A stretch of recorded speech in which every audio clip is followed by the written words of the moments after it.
तुमच्याही पायांना जर अशा पद्धतीने भेगा पडल्या असेल तर हा व्हिडिओ तुमच्यासाठी आहे। तत्पूर्वी हा व्हिडिओ तुम्ही कोणत्या गावातून किंवा शहरातून बघत आहात मला कमेंटमध्ये नक्की सांगा, म्हणजे मला तुमचे आभार मानता येतील। उन्हाळ्यामध्ये उष्णतेमुळे अशा पद्धतीने खूप पायांना भेगा पडतात। आता ज्यांची ड्राय स्किन आहे त्यांना खरं तर अशा पद्धतीने खूप त्रास सहन करावा लागतो। नंतर या भेगांमधनं रक्त येतं आणि हे खूप त्रासदायक होऊन जातं, अगदी चालता सुद्धा येत नाही। अहो उन्हाळाच काय तर हिवाळ्यामध्ये सुद्धा ही समस्या प्रामुख्याने खूप जाणवते। त्यामुळे ज्यांची ड्राय स्किन आहे त्यांना हिवाळ्यात हा जास्त त्रास उद्भवतो आणि ज्यांची ऑइली स्किन आहे किंवा ड्राय स्किन आहे त्या दोघीही कॅटेगरीच्या लोकांना उन्हाळ्यामध्ये मात्र पायांना भेगा या पडतातच पडतात। तर यासाठी आपल्याला एक छोटासा हॅक शेअर करत आहे मी, तर तोच हॅक तुम्हाला घरी करायचा आहे। खूप इझी आहे। आता आपले तळपाय ना त्यामध्ये भेगा पडल्या तर त्यामध्ये धूळ किंवा घाण प्रचंड असते, तर तिथली डेड स्किन निघणं खूप गरजेची आहे, म्हणजेच त्याची क्लिनिंग होणं फार गरजेची आहे। सगळ्यात प्रथम एक टिप तुम्हाला देईल, जर तुमच्या तळपायांना खूप जास्त प्रमाणात अशा पद्धतीने जर भेगा असतील तर घरी ना एखादी स्लीपर चप्पल वापरावी। अगदी काय होतं की धुळीचा डायरेक्टली आपल्या तळपायांशी संपर्क येत नाही, त्यामुळे सुद्धा भरपूर रिलीफ मिळते। आता असं टोपलं घ्यायचं आहे आणि त्यामध्ये आपला पाय सहन करू शकेल एवढं गरम पाणी त्यामध्ये टाकायचंय। अति कोमटसर पाण्याचा आपल्याला बिलकुल वापर करायचा नाही आहे। अगदी थोडंसं गरम घ्यायचंय जेवढं पाय सहन करू शकेल। कोमट घेतलं तर काय होईल, लगेच ते 1 ते 2 मिनिटांनी थंड होऊन जाईल। आपल्याला आपल्या तळपायाची डेड स्किन काढून टाकायची आहे, त्यामुळे त्याची क्लिनिंग होणं गरजेचे आहे। तर आधी आपण त्याची क्लिनिंग करणार आहोत। नंतर यामध्ये आपल्याला टाकायचं आहे 1 चमचा भरून बेकिंग सोडा। बेकिंग सोडा तुमच्याकडे नसेल तर एक इनोचं पूर्ण सॅचे तुम्ही यामध्ये टाका। आवर्जून बेकिंग सोडा तुम्हाला यामध्ये घालायचा आहे। त्यानंतर तुम्हाला इकडे लागणार आहे 1 लिंबाचा रस। आता पूर्ण लिंबाचा रस आपण यामध्ये पिळून घेतो आहोत। आता उन्हाळा आहे त्यामुळे हिरवे लिंब मिळतात, तर त्यामुळे 1 लिंबाचा रस सांगितला। जर रसदार लिंब असेल तर मग तुम्ही अर्ध लिंबू घेतलं तरी चालेल। त्याची साल सुद्धा मी यामध्येच टाकून घेतलेली आहे। आणि तिसरा सगळ्यात मेन इन्ग्रेडियंट आपल्याला यामध्ये घालायचा आहे तो म्हणजे मीठ।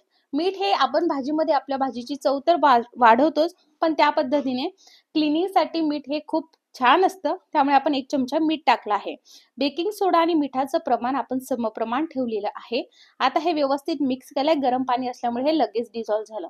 त्यानंतर आपल्याला यामध्ये आपले पाय ठेवायचे आहेत। साधारणतः आपल्याला 5 ते 10 मिनिटं पाय यामध्ये ठेवायचे। मला थोडंसं गरम जाणवलं तर तुम्ही बघू शकता इकडे माझे पाय कशा पद्धतीने आहेत। आता यामध्ये आपण ठेवणार आहोत। मी थोडंसं पाणी सुद्धा यामध्ये टाकून ठेवलं। तर 5 ते 7 मिनिटं झाल्यानंतर त्यामध्ये आपण जी लिंबाची साल टाकली आहे त्या लिंबाच्या सालीने आपल्याला हे व्यवस्थितरित्या घासून घ्यायचं आहे। आता तुम्ही पार्लरमध्ये जाऊन खूप सारे पैसे देऊन मेडिक्युअर पेडिक्युअर करून घेत असणार, तर तिथे सुद्धा सेम पद्धत फॉलो केली जाते। तर तुम्ही न पैसे खर्च करता घरच्या घरी 2 कामं होणार आहे। तुमचा तळपाय सुद्धा स्वच्छ होणार आहे, तुमचे नख सुद्धा स्वच्छ होणार आहे आणि तळपायाचा वरचा भाग सुद्धा स्वच्छ होणार आहे। अशा पद्धतीने केलं तर आपण भिजत ठेवले तर 5 ते 10 मिनिटं काय होते, असं पाय गरम पाण्यामध्ये ठेवले तर पूर्ण आपला पाय हा भिजला जातो। जर यामध्ये जास्त प्रमाणात पिगमेंटेशन झालं असेल वरच्या बाजूने तर ते सुद्धा निघतं। आणि सगळ्यात महत्त्वाचं, खाली जर टाचांना भेगा पडल्या असेल तर त्या भेगांमध्ये गेलेली घाण सुद्धा बाहेर निघते आणि आपल्याला त्याचा जबरदस्त असा रिझल्ट मिळतो। आता आपल्याला यामध्ये अजून एक इन्ग्रेडियंट घालायचा आहे, पण तो इन्ग्रेडियंट घालण्याच्या आधी आपण यामध्ये जे बेकिंग सोडा, मीठ आणि लिंबू घातलेला आहे ना, हे काय करतं माहिती का, जर तुमच्या पायामध्ये खूप काळवटपणा जरी आला असेल ना वरच्या बाजूने तर ते निघण्यास सुद्धा मदत करते। त्यामुळे आपण काय केलं, याला जे भिजत ठेवलेलं आहे, जर हा व्हिडिओ तुम्ही फेसबुकवर बघत असणार तर लाईक फॉलो नक्की करा। आणि हो, हा व्हिडिओ जर तुम्ही यूट्यूबवर बघत असणार, पहिल्यांदा बघत असणार तर लाईक आणि सबस्क्राईब जरूर करा। आता मी इकडे शॅम्पू घेतलाय आणि अगदी थोडासा शॅम्पू यामध्ये टाकलाय। हे तुम्हाला केव्हा करायचंय, जेव्हा 10 मिनिटं झाली त्यानंतर। आता शॅम्पू कोणताही तुम्ही घेऊ शकता, जो तुम्ही वापरता त्या शॅम्पूचा वापर तुम्ही इकडे करू शकता। मी इकडे क्लिनिक प्लस शॅम्पूचा वापर केलेला आहे। आता थोडासा यामध्ये शॅम्पू टाकल्यानंतर आपल्याला अशा पद्धतीने हाताने घासायचंय।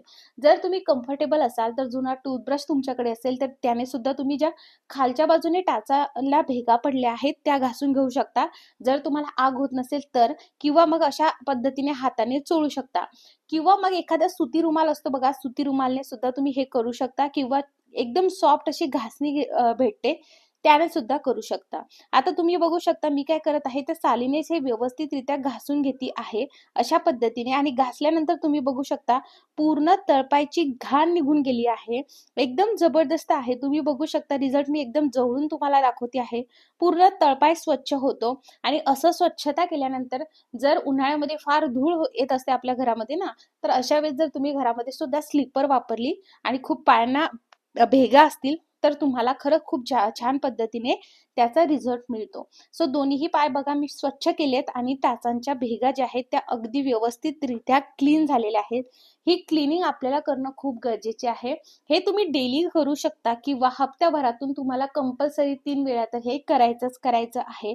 टाइम असेल तर रोज डेली तुम्ही फक्त पाण्यामध्ये जरी भिजत ठेवलं आणि थोडासा बेकिंग सोडा किंवा फक्त शॅम्पू जरी टाकला आणि रोज अशी क्लिनिंग केली, तर तुम्ही बघणार की तुमच्या तळपायांना ज्या भेगा पडल्या आहेत त्या क्लीन होत आहेत आणि तिथलं जे काही भेग आहेत त्या भरायला सुरुवात झालेली आहे. सो अशा पद्धतीने नंतर काय करायचं, स्वच्छ पाण्याने धुवून घ्यायचं आहे. आता तुम्हाला मी वरची बाजू सुद्धा दाखवते. कशी काळी झाली होती बघा. पण आपण पाय हे पाण्यामध्ये व्यवस्थितरित्या मुरत ठेवले, व्यवस्थित ते झाले आणि त्यानंतर आपण अशा पद्धतीने त्याला व्यवस्थित क्लीन केलं, तर तुम्ही बघू शकता पहिल्याच रिझल्टमध्ये किती डेंजर झालेले होते हे पाय आणि किती स्वच्छ झालेले आहेत. याला हवं तर अजून 15 दिवस लागणार आहेत आणि मग व्यवस्थित त्याची क्लीनिंग होणार आहे. आता क्लीनिंग झाल्यानंतर तुम्हाला जर टाइम नसेल कोणती क्रीम बनवायला, मी एक व्हिडिओ शेअर केला आहे. तो व्हिडिओ मी खाली डिस्क्रिप्शनला किंवा या व्हिडिओच्या शेवटी देते. पण टाइम नसेल तर काय करायचं, अलोवेरा जेल घ्यायचं थोडंसं. त्यानंतर थोडंसं कोकोनट ऑइल किंवा कोकोनट ऑइल नसेल तर almond oil best to best आहे. ते घ्यायचं आणि थोडंसं, अगदी थोडंसं गुलाबजल घ्यायचं. जास्त यामध्ये इन्ग्रीडियंट लागणार नाही. एकदम इझिली तुम्ही हे करू शकता आणि व्यवस्थित मिक्स करायचं आहे. थोडंसं गुलाबजलचं प्रमाण कमी पाहिजे आणि तेलाचं प्रमाण थोडंसं जास्त पाहिजे याची काळजी घ्यायची आहे. असं फेटायचं आहे तुम्हाला आणि असं घट्टसर एक पांढरं पेस्ट तुम्हाला तयार झालेली दिसेल. जास्त प्रमाणात सुद्धा तुम्ही ही बनवून ठेवू शकता. पण मी तुम्हाला एक सजेस्ट करेल, खूप पायांना भेगा झाल्या असेल तर मी आधी जो व्हिडिओ शेअर केला आहे ती क्रीम तुम्ही नक्की बनवा. आता हे झाल्याबरोबर तुम्हाला ही क्रीम लावायची आहे. आता आपला पाय ना 10 ते 15 मिनिटं चांगला पाण्यामध्ये भिजल्यामुळे आता इथली डेड स्किन कशी निघते ते तुम्हाला सांगते. सगळा पायाचा मळ याचा निघून जातो. आता बघा हे लावायचं तुम्हाला आणि चोळत राहायचं आहे. आता बघा इथे ज्या भेगा असतात ना त्या का असतात, तर तिथे ड्रायनेस प्रचंड प्रमाणात असतं म्हणून. तर तिथे तो ड्रायनेस नको हे व्हायला म्हणून काय करायचं, जसं की एखादा पेट्रोलियम जेली तुमच्याकडे असेल ते तुम्ही झोपण्याच्या आधी लावू शकता किंवा साजूक तूप तर आपल्या सगळ्यांच्या घरी असतं. साजूक तूप नक्की लावा आणि वरनं सॉक्स घाला. आणि जर तुम्हाला साजूक तुपचा स्मेल आवडत नसेल तर सरळ मोहरीचं तेल मिळतं. रोज रात्री झोपण्याच्या आधी त्या टाचांच्या भेगांना मोहरीचं तेल लावायचं आहे. तुम्हाला खूप छान रिझल्ट मिळेल. नंतर सॉक्स घालायचे. बघा सगळी डेड स्किन निघाली आहे, क्लिनिंग झाली आहे. अशा पद्धतीने जर तुम्ही स्वच्छता ठेवली तर या पायांच्या भेगा नंतर खूप व्यवस्थितरित्या भरून येतात. फक्त इथे असणारा जो ड्रायनेस आहे तो कमी झाला पाहिजे, तिथे मॉइश्चराइज झाली पाहिजे ती स्किन. तर अशा पद्धतीने तुम्ही हा हॅक नक्की ट्राय करून बघा आणि मला कमेंटमध्ये नक्की सांगा की तुम्हाला याचा फरक जाणवला की नाही. व्हिडिओ बघितला